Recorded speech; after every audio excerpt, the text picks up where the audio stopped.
Dale Carnegie. We're going to do some Franklin Covey, and we're going to do a whole lot of Wayne Butler, okay? Also, I'm going to start off slow, and then I'm going to be fast, okay? I have about 162 slides. No, I'm just joking. I have 152 slides. Some of the information you may not agree with, but I have the microphone, so this is what it's going to be. First question is, some people may say, Wayne, why true leadership? There's a whole lot of leadership that's out there that's false, all right? We kind of talked about this morning being authentic, but we're going to talk about true leadership. We're going to give you some core things that hopefully you should take back. So I have a couple goals for you. You should at least walk away today with one of these. At least one tool, one new tool, one principle that you had on the shelf and you're going to dust it off and reuse it. Or one thing, wow, I can't believe you said it. So at least three things, one of those three things you should walk away with today. So we're going to get started. True leadership. So what is true leadership? All right, this is my definition of true leadership. One, a person that has a meaningful impact in their organization, okay? And the second is one that leaves a legacy. Does that make sense? You understand the definition? Nod your head. Yes, sir. Okay, all right. Here we go. Does a leader have all the answers?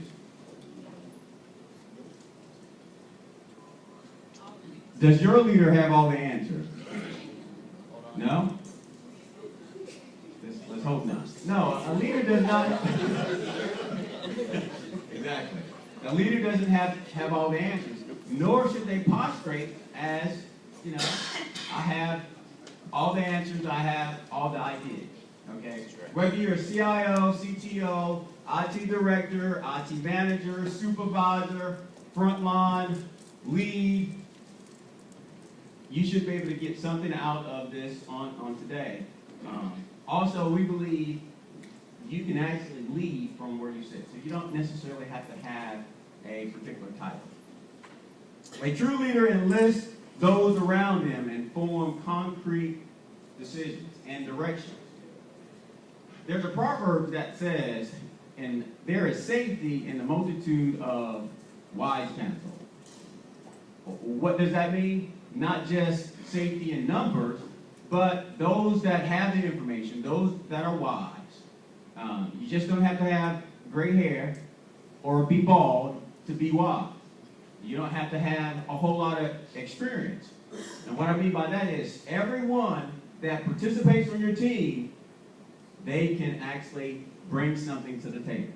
A new thought, a new idea, a better idea. All right? So as leaders, as true leaders, we can't be closed-minded.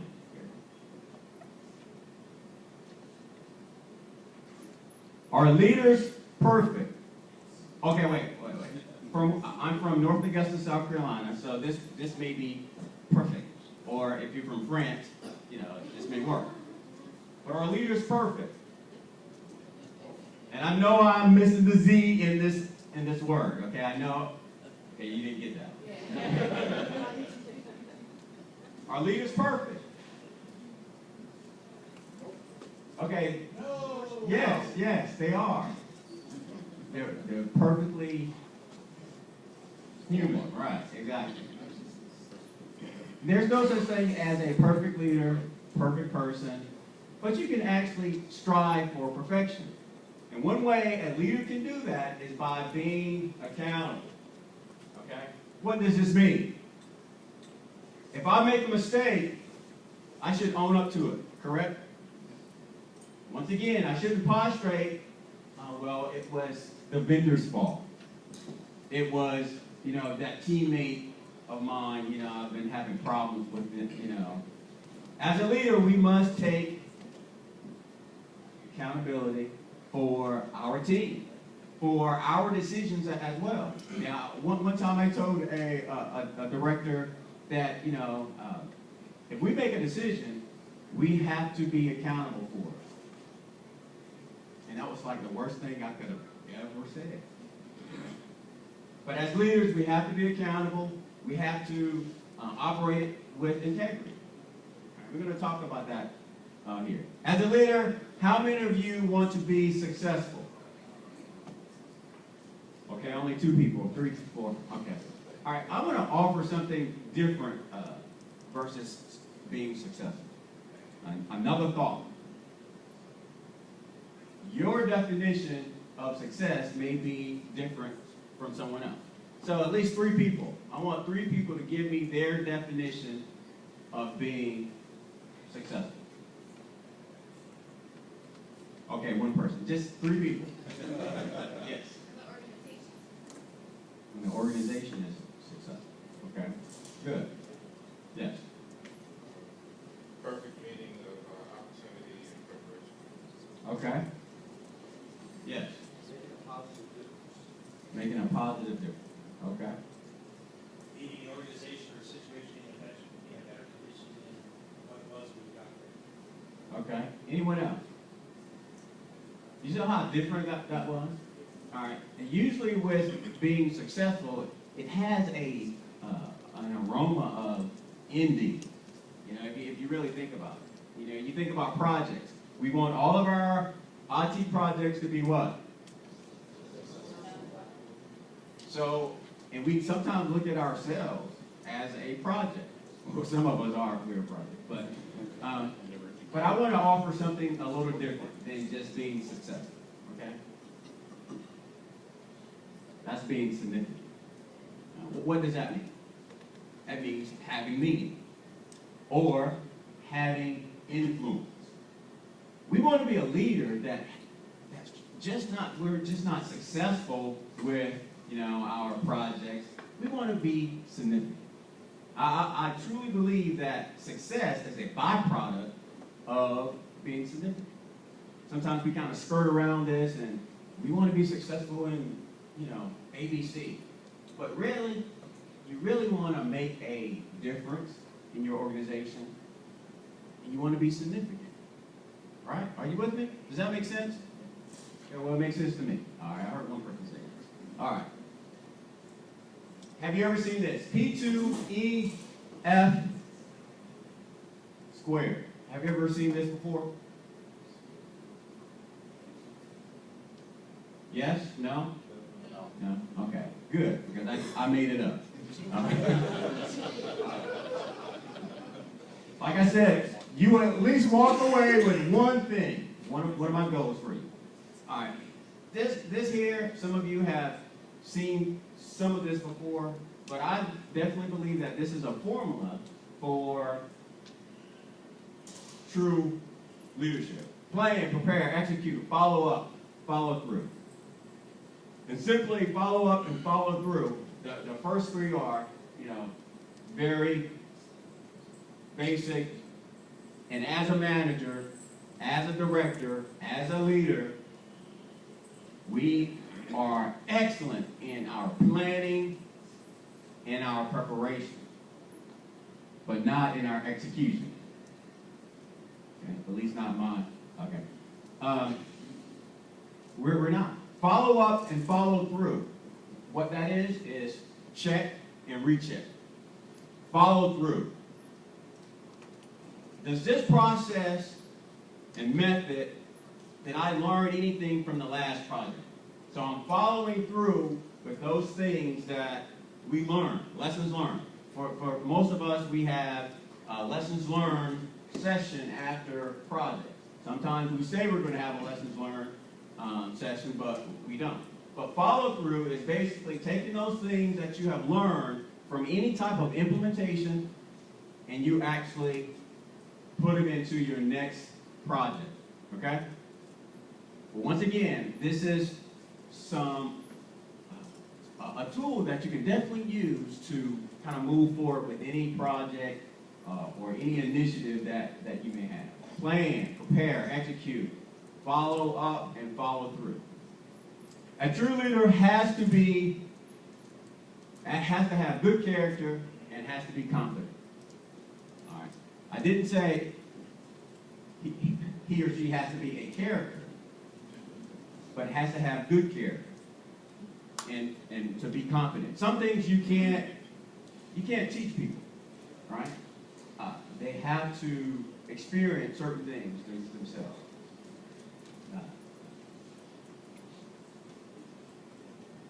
Being confident.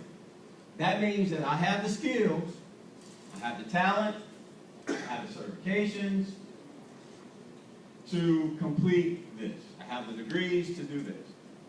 There are many leaders who, they're confident, but they don't have good character. All right? And we're going to talk about having good character. You know, some of this is really basic, but sometimes we bypass the basic stuff. Being a leader, being in a leadership role, when managing technology, we focus on what? Technology. But a lot of times we forget about the people. We can have a great initiative. We're taking Exchange to the cloud.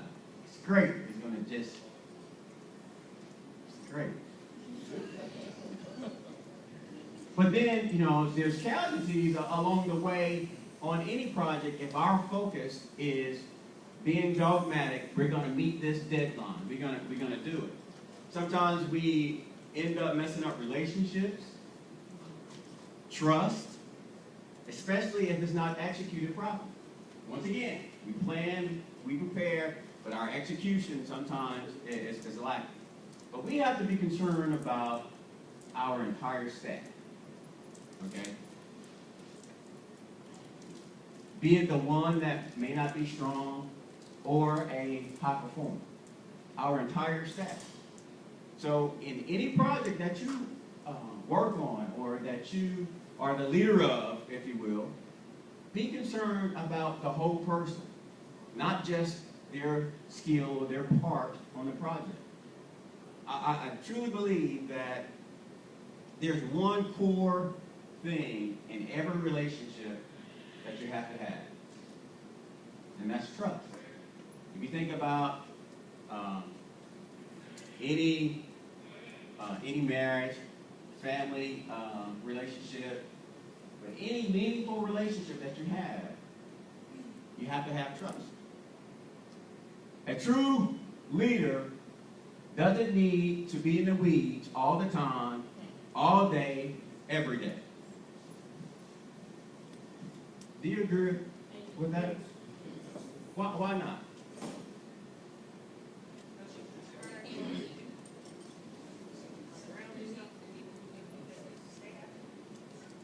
Okay.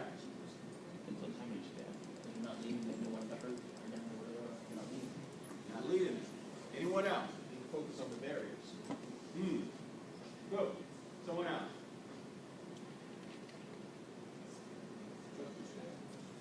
Yeah, I mean, that's what it comes down to. Trusting those people that you hired or someone else hired and you just, inherited them, But you have to trust your staff. Once again, if they have failed you and let you down, then of course, if you think about it, that's an opportunity for you to coach them, mentor them, so that they can come up the par. Versus, well, they just don't have it. We have to take the time out and do those things, those basic things that sometimes I think we skirt by, and encourage our staff. But leaders should not be down in the weeds. Yes, I may have the technical capability, and yes, I did it 10 years ago, even though technology changed. And sometimes we just miss it. We may have someone on staff who can actually take the baton and move forward, but sometimes we take that baton and we run and we leave them behind. As a leader, you have to look. This is where we're going. Oh, I see the barrier. I see another project. But not down in the weeds because you can't see. Take a look at this.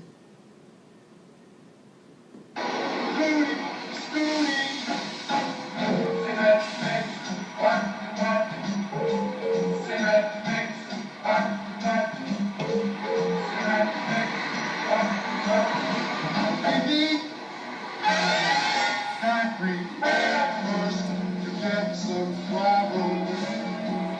With evil thoughts. Mix a mess of mortar, you box some apple water. See the Mellaroonie come out, slurp, slurp, slurp. Sing that makes what you want. Sing that makes what you want. Sing that makes who wants a bucket of cement?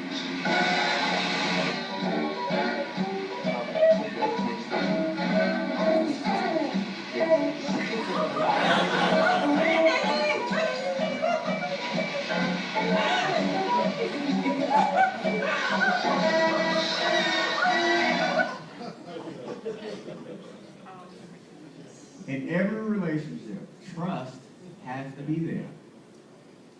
Trust has to be there. Of course, I do think, we spend most of our time, well, some of us, most of our time at work, away from our families. But the majority of our time is at work or working, even if we're not at work. Some of our relationships are like marriages, if you think about it. I can't make my wife doesn't look good if I talk about it. Nor do I. I'm really talking about myself. What am I doing as a husband to talk about my wife? Okay, so it is when you are at work. You have a team. You are the leader. And you are talking about your staff to other managers, to other teammates. What does that say about you? I want you to think about that. A lot of times, we don't really, think things through. We kind of act on emotion. Of course, we're emotional people. But we can't be in a place where we are effective leaders when everything is blah. They messed up. I'm going to talk about it. I want to get them off my team. We have to be in a place to be true leaders. We have to help each other. We have to encourage each other. And we have to trust each other. And yes, we can talk about mistrust and those things, but as a leader, you have to put those things in place to kind of build trust. True leadership invokes trust in the organization. Okay? Whatever it takes, and how do you do that? We're going to talk about that. This is the way that we have always done it. Ever heard that? Do you do that?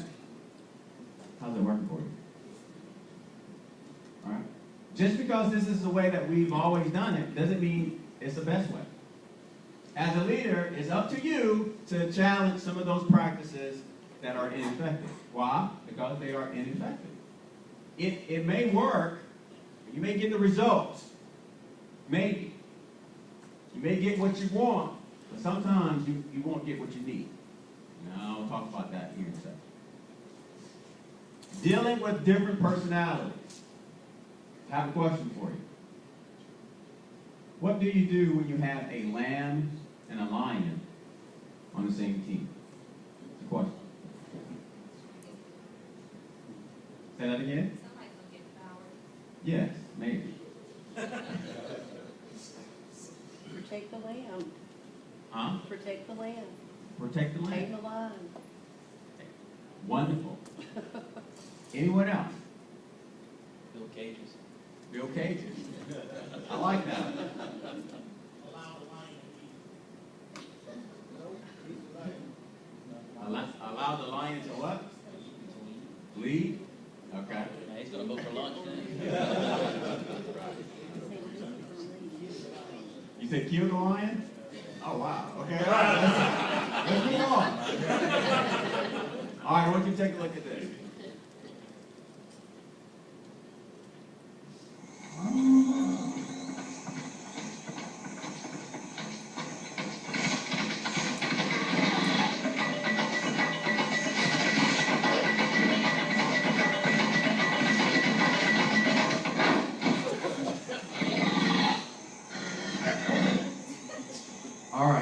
record, that was not a lamb, okay? All right. That was not a lamb. Communicate the same message to the team, but understand they are different. You can't talk to one team member and give them one message, right? And tell another team member or one of your staff that, hey, or give them part of a message. You have to communicate the same message consistently to everyone, no matter where they are on the team, no matter what their strengths are or weaknesses are.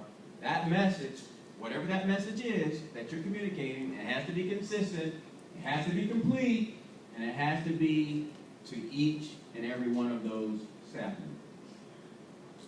All right, here are some things that I believe that are core things for true leadership. Have a mission statement for the ones you're leading. Of course, we know if you don't have a vision or a mission, we're just kind of shooting off the hip. Define the role of each person. Use heavy doses of we and ours. I don't have the corner on all ideas. It's not all about me.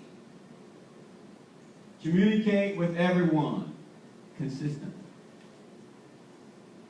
Leaders must put heavy emphasis on these three things. Okay? And I believe that this is the engine. The other parts are what they are, but I believe this is the engine in any impactful organization. Vision, motivation, and values. Where are we going? How are we going to get there? Values. What is going to keep us there? Okay? How do you motivate others that you lead? That's the question. Anyone? How do you motivate others that you lead? Trust. Say that again? You trust. You trust them. Yes. Excellent. Someone else? You have to be motivated yourself. Excellent, excellent. By example. Empower them. Find out where they're going, get out in front of them, and then lead them in the direction you want them to go. Okay, that happens as well. Yes.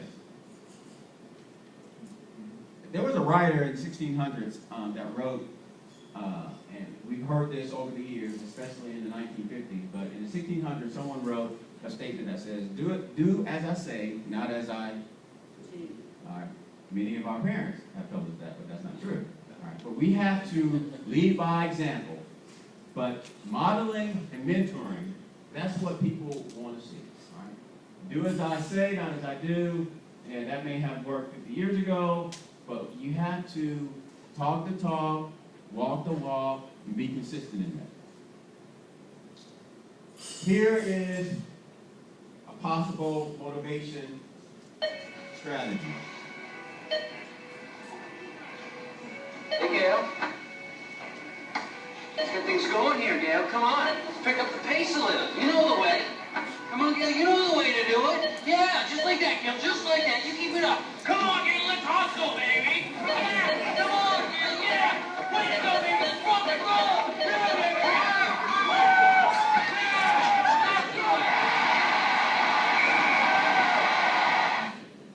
Yeah. All right. We need to make sure that we encourage others often. All right. We can do a whole lot of other stuff, but we have to make sure that we encourage our staff, our teammates often. It doesn't cost you anything to encourage someone. But here's the thing. Here's the key to that. It has to be genuine. It has to be. If someone says, "Good job, Wayne. Way to go." Yeah, right, Or, Wayne, I really, appreciate you doing that and spending time. Add something to it, It doesn't cost you anything to encourage your staff. Here's something else that doesn't cost anything. Good morning. That's right. Good afternoon. You have a good night. Versus just walking by their office or cubicle and not saying anything. Zero. We like to say that we have an open door policy. Really? Really? What does that mean? My door's open? You know, I want you to think about it. We say that. We kind of use these words. But your attitude, if you really think about it, your attitude is really the open door policy. And by you just saying a simple good morning or hello, how was your weekend? Be genuine. That's the open door policy. Okay? You don't get anything else out of this session.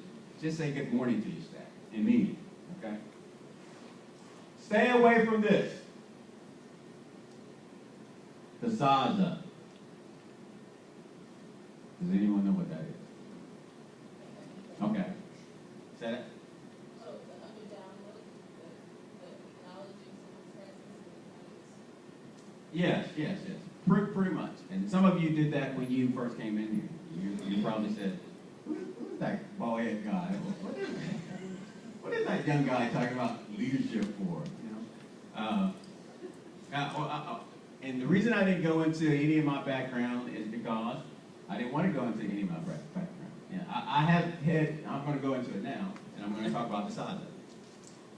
I've had the opportunity through my life, in my teenage years, 20s, 30s, I'm in my 40s, and some of you thought I was still in my 20s, right? Please say you. But I have operated in a capacity in some organizations as, vice president, president. I have worked in the capacity of a director, supervisor, team lead, chairman of trustees, a lot of different capacities. All right. And we can't discount what someone is bringing to the table. Not by their appearance, not by their background. And the size up that happens a lot of times, and we do it. We do it when we come to this conference, we do it, in our shops, is that we look at the person, where are you from? What school did you go to? Where do you live? Who's your dad? No. But we do this. And we analyze all this information, and we see, are they on my level? Are they beneath me? Can they do anything for me?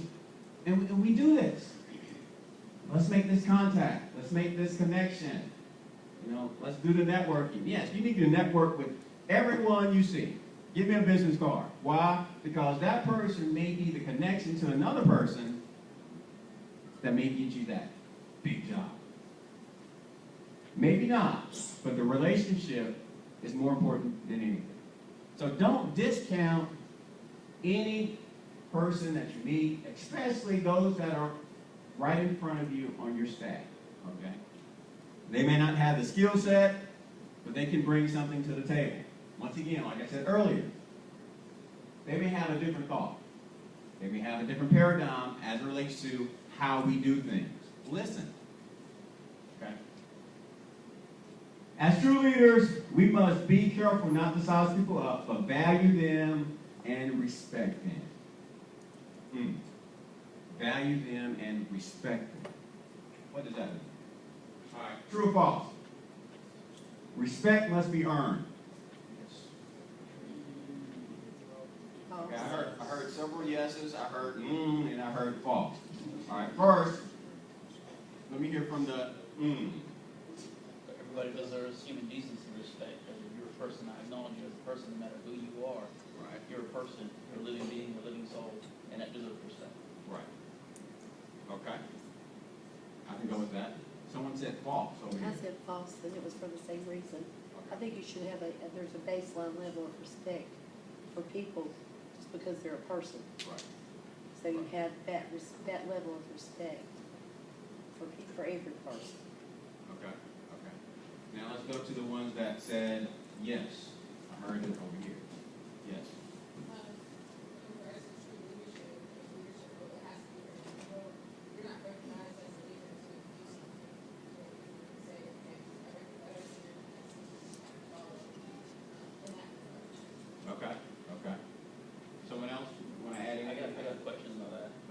how do people become leaders? If you, I mean, I guess what I'm saying is, do they have to respect them? I mean, so you got to work at it to become a leader, to earn that respect, and so does that mean if you meet somebody new, he has to earn that person's respect and every other person, or when you arrive, and when does the cycle stop? Are you always earning I think you respect? can respect somebody as a human being and not necessarily respect their body of work. So there's two different levels of respect, is what I'm, yeah, Right. I think there's a difference between honoring someone right, and respecting someone. right, I think you honor someone because of the position they're in, right. and then once you get to know that person, you develop a certain respect for who that person is. It's like realizing, it's like in the military, recognizing a rank, and then once they become a leader and have led you, then that respect develops. Someone else had their hand? They covered it. Okay. All right, so if we're going to go with this here, respect must be earned. How? Real simple. One, by respecting others. All right? You have to give it. But here's another thought.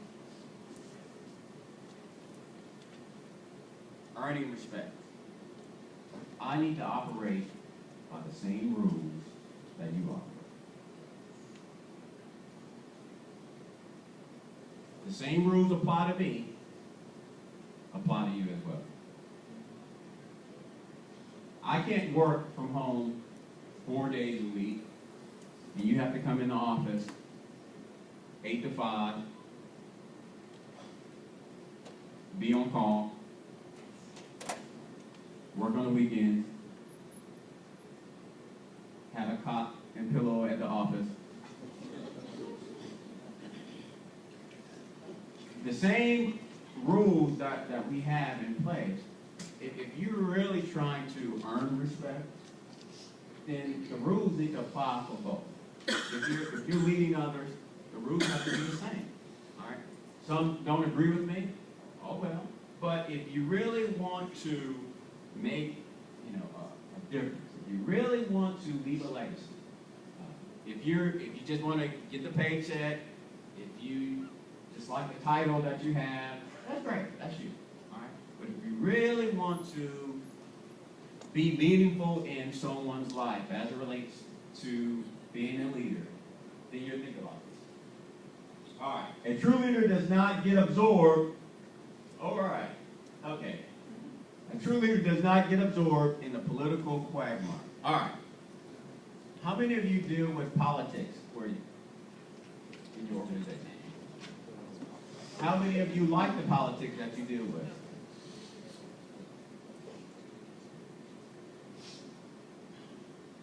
Do you wish the politics would just go away?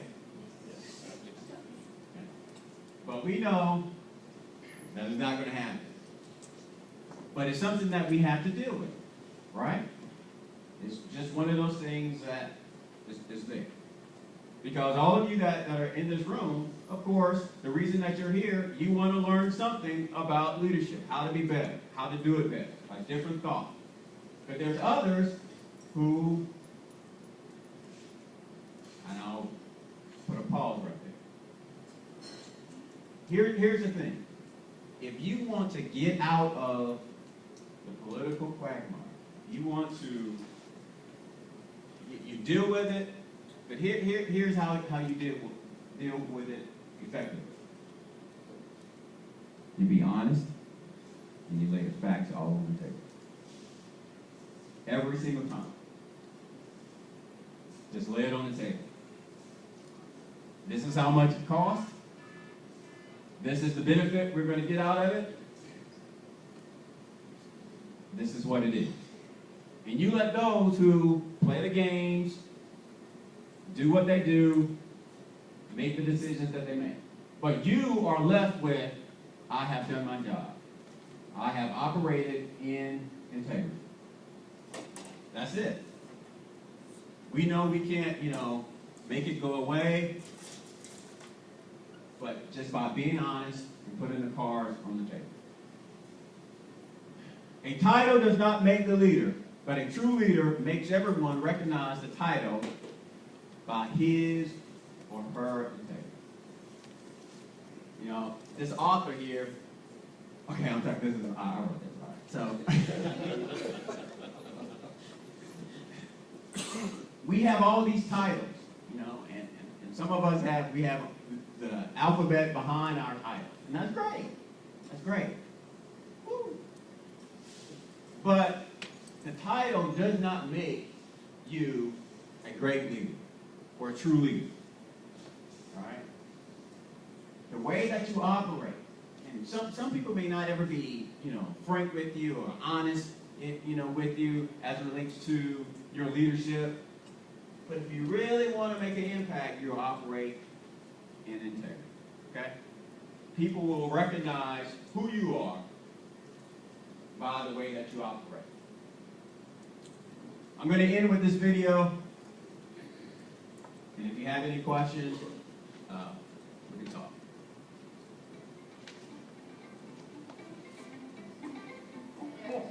In your mind's eye, picture your 80th birthday. Picture the faces of your friends and family as they come to wish you well. All these people have come to honor you, to express their feelings, to toast a life well spent. Imagine you are the person being honored, the subject of the speeches. What would you like the speaker to say about you, your life? What would you like them to say about your character and contributions? Frank is the most honest man I've ever known. He's been a great colleague and a wonderful friend. Happy birthday, Frank.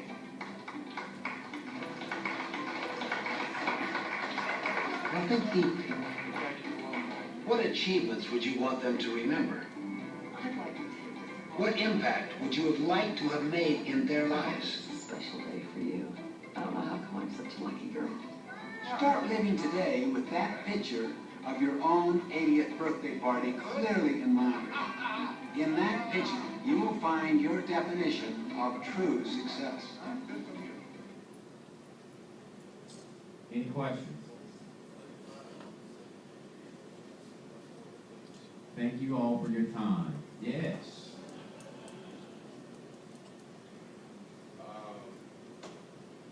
Good leaders versus great leaders. Do you see a difference in what it is? What's that again? Do you see a difference in what it is between good leaders and great leaders? Great leaders and good leaders? Honestly, no, not really. I mean, those great leaders are those that go the extra mile. A good leader is someone that actually just holds everything in the road, makes good decisions, kind of brings everyone along. But a great leader goes the extra step. But when you really think about it, if they are operating with accountability, integrity, it's really not that much of a difference. Yes, ma'am. I don't have a question, I just have a comment, about, I heard something in another, can y'all hear me? In another presentation, years ago about the difference between, leaders or, the respect issue and that kind of stuff, and the way they described it is that there are actually two types of power. There's, professional power, or positional power, and personal power. And positional power, and I equate this with leadership, is based on the position and title that you hold. And people have to respect you because, by God, you hold that title. But personal power is what you bring. You know, and it's actually more important than the title. Good. My words of wisdom for the day. All right. Yes, sir. And one thing with that leadership is something that I study a lot. Probably one of the things that hit home to me the hardest was, as a leader in any organization, you need to think of your followers as volunteers. Even if they're your staff and they depend on you, you can't assume that that is what is going to motivate them. They're volunteers. They get to voluntarily choose whether or not they're going to follow you. When they choose